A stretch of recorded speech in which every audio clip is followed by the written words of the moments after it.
thank you very much, Professor Kishore Mahbubani, for taking this interview with us.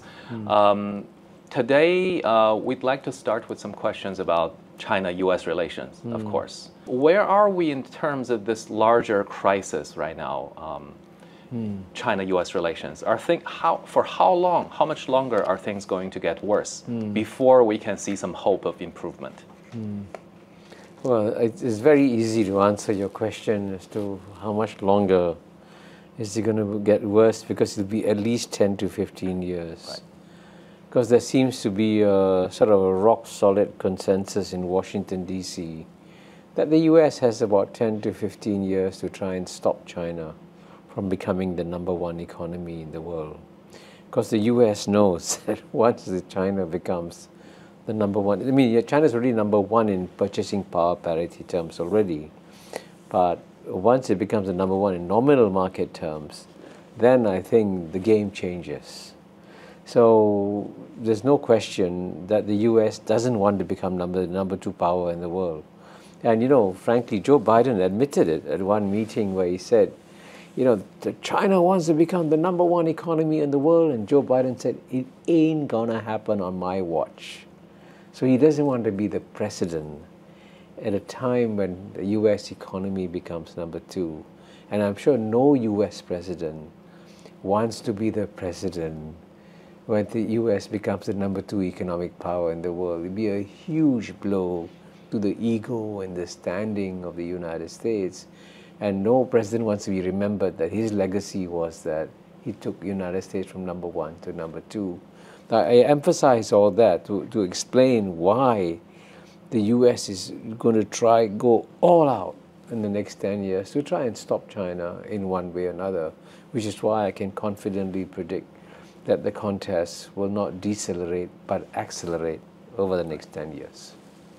And of course, the greatest danger is over the next 10 to 15 years, war, or even worse.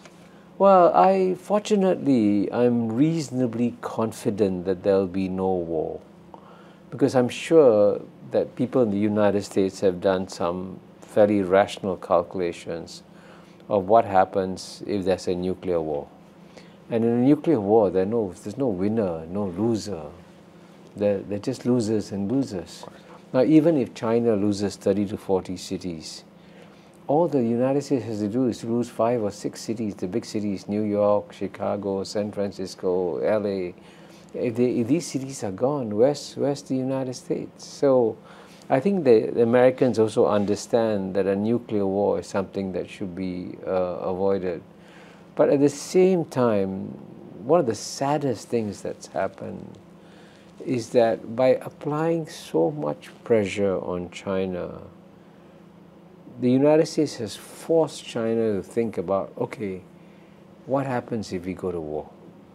And that's why one of the most significant decisions China has taken is to increase the number of its nuclear weapons from 250 to 1,000, roughly. The figures are not precise, roughly.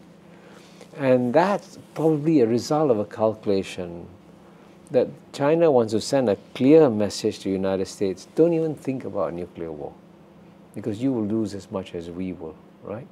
And the sad part here is that China actually is the one country that was trying to responsibly keep the number of nuclear weapons down to a very low level. You know, the United States and the old Soviet Union used to have 6,000, now I think they came down to 3,000, but that's still a lot more than China's 250. So the fact that the American strategic thinkers didn't think about how China would respond shows a bit of irresponsibility on their part in terms of managing China. On my way here this morning, I listened to another interview, a lecture you gave recently about the U.S. policymakers lacking strategic thinking. They don't seem to have a clear strategic goal in their current containment or fierce competition against China, however you call it. Do you think that no policymakers or not enough policymakers in the U.S. have actually been thinking on that? Or is it that for political reasons, they don't want to admit it? I have to give credit where it's due. The man who gave me this insight that the United States doesn't have a comprehensive long-term strategy for managing China was Henry Kissinger. Right. You know, I had 2 one-on-one conversations with him, once in March 2018 when I was writing my book, Has China Won, which, as you know, has also been published in China. Yes. And then I saw him again, actually about a year before he died in October 2022, again in a one-on-one conversation, where he reiterated the point that the United States doesn't have a long-term strategy. And why that is the case, of course, is a big mystery, because the United States has the best universities in the world, the best think tanks in the world, the most influential media in the world, but yet, surprisingly, there is no strategic thinking. And I think it has to do with the fact that the generation of policymakers in the United States who had in one way or another experienced World War II and so understood that wars are a very dangerous business, and that if you undertake something in that area, please sit down and work out a proper strategy. You know, that's what Henry Kissinger would have done. But the generation of policymakers, the young ones, have had no experience with war and have had no understanding of how it is you work out a long-term strategy. And you know, in his book on China, you know, in the first chapter, Henry Kissinger says, you know, the West plays chess and the Chinese play Weiqi or Go, you know, and it's very different, you know. In chess, you try to destroy your opponent. In Weiqi, you try to surround and create a situation where the odds are in your favor, you know. So it implies a much more comprehensive strategy when you play Weiqi. So in the same way, I've argued in my book, Has China Won, that while the United States doesn't have a strategy, China does seem to have some kind of strategy to manage the United States. And it is shocking that so few Americans recognize that they don't have a strategy. I was reminded once again of that point. During Kamala Harris's only comments on China during the campaign trail so far, she said something like, we want to make sure that the US, not China, wins the competition for the 21st century. Yeah, actually the more fundamental question to ask Kamala Harris, and if she told me that the goal of the United States is to win the 21st century, well, my obvious follow-up question is, how do you define winning? Does it mean that you overthrow the Communist Party of China? Cannot be done. Does it mean that you isolate and contain China as successfully as you did with Soviet Union? It cannot be done. China does more trade with the world than the United States does. Does it mean that you're going to stop China's economic growth and ensure that it will never again surpass the United States? It can't be done. Whether or not China grows or not grows will not be determined by the United States. So, you know, they've never defined what does winning mean. But certainly, I mean, Joe Biden defined it as having an economy bigger than the United States. And this is where the United States needs to engage in deep reflective thinking and ask a very fundamental question, is there a better way to manage China? And frankly, if you can't stop China, you can at least ensure that a more powerful China that emerges accepts the same rules of international order that the United States actually in many ways created in 1945. So the United States keeps saying rules-based order, rules-based order, rules-based order, but never defines it. And the obvious definition is the one of the rules that are put in the UN Charter. The fundamental principles of international law are in the UN Charter. So why do we say that, okay, China, let's agree on these rules? And for example, there are lots of UN conventions. There's a UN Convention on Law of the Sea. Okay, let's agree on the UN Convention on Law of the Sea. Okay, then will the United States Senate ratify the UN Convention on Law of the Sea? So actually, my main argument to the United States has been that there's a better way to manage China. Don't try to defeat it, don't try to stop it, but learn to work with it. And this is something, again, an insight that didn't come from me. It came from a former president of the United States, Bill Clinton. In a speech he gave in Yale, he says, if the US is going to be number one forever, then he said, we can do whatever we can do. But he added a but. He said, but if we can conceive of a world where we are no longer the dominant political, military, economic, cultural superpower, then surely it is in America's national interests to strengthen multilateral rules, multilateral norms, multilateral institutions, multilateral processes. That's what the United States should be doing. But that also means that the United States will have to constrain itself also. But by constraining itself, it sets a model for China.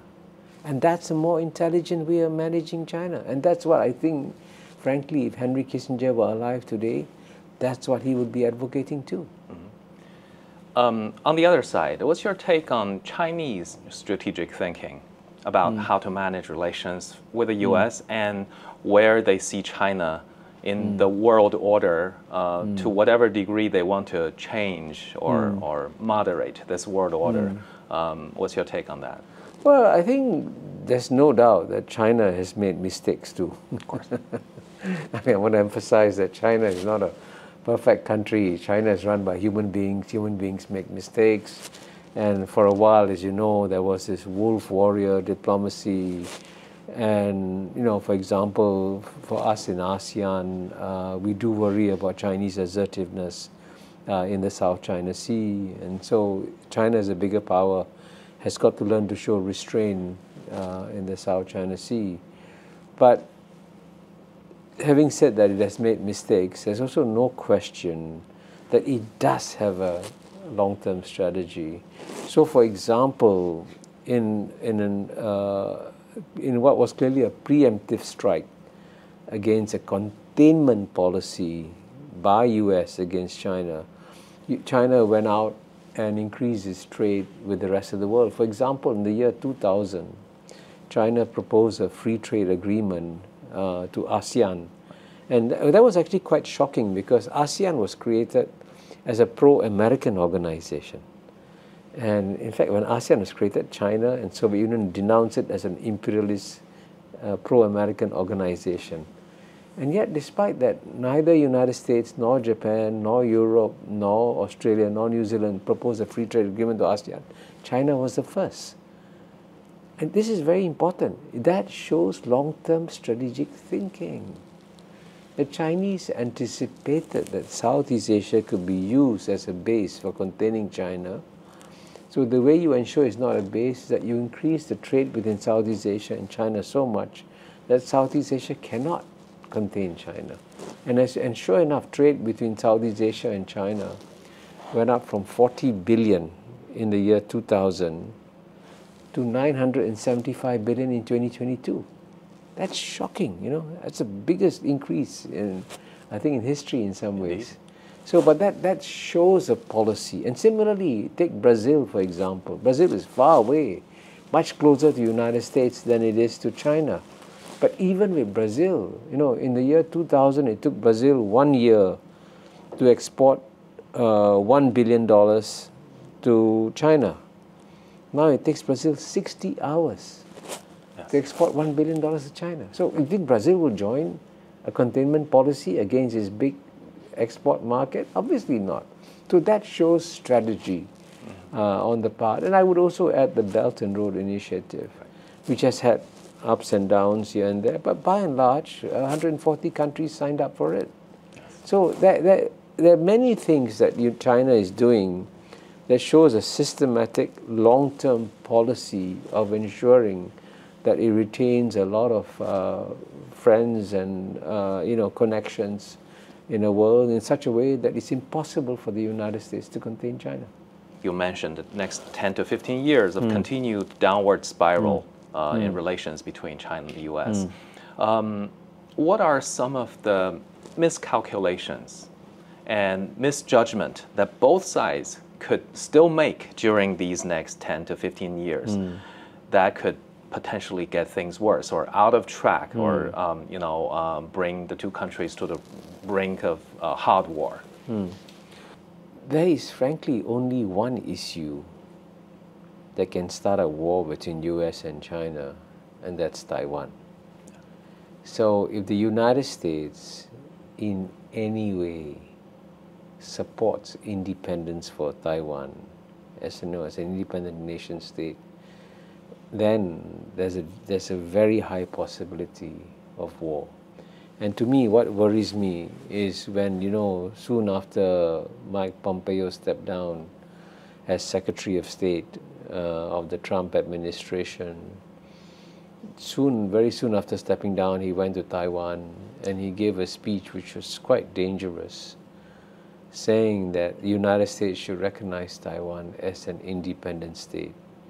Now, Mike Pompeo is a very intelligent, sophisticated human being. He must know that if the US does that, that's a declaration of war, right? So I was shocked by that. Now, of course, if there's a very high likelihood that Mike Pompeo could once again have a senior position in the Trump administration. So if he advocates the independence for Taiwan, then that creates a very, very dangerous world. So I hope there are enough voices within Washington, D.C., wiser voices who say, let's not change our one China policy.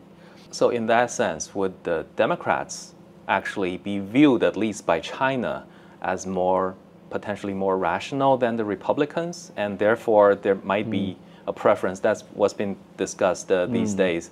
Which side would Beijing possibly prefer for the next presidency? What's your take on that? Geopolitics is a very cold, calculating business. And you have to always, when you do your balance sheet, you have to do your costs and benefit ratios. So there are costs with the Democrats. Also, they'll push the human rights agenda, they will continue increasing sanctions or tariffs on China. They will, and most importantly, they will try to get their allies of United States against China. Certainly Japan, Australia, the European Union, So that will make space for China in some ways more uncomfortable. But on the other hand, you're right. On the benefit side, on Taiwan, clearly the Democrats are not going to in any way encourage independence for Taiwan. In fact, to be fair to the Biden administration, especially in the last 2 years after the visit of Nancy Pelosi, the Biden administration has made a very strong reaffirmation of the one China policy. And if you notice that since the meeting between President Xi Jinping and President Joe Biden in San Francisco, the temperature has gone down significantly in the US-China relationship. And I suspect it's because Joe Biden probably gave a very categorical assurance there will be no change in the one China policy. But on the other side, with the Trump administration, there's also costs and benefits, And the cost, of course, is a danger of a war over Taiwan if some crazy people in the Trump administration push for, independent Taiwan. That's very dangerous.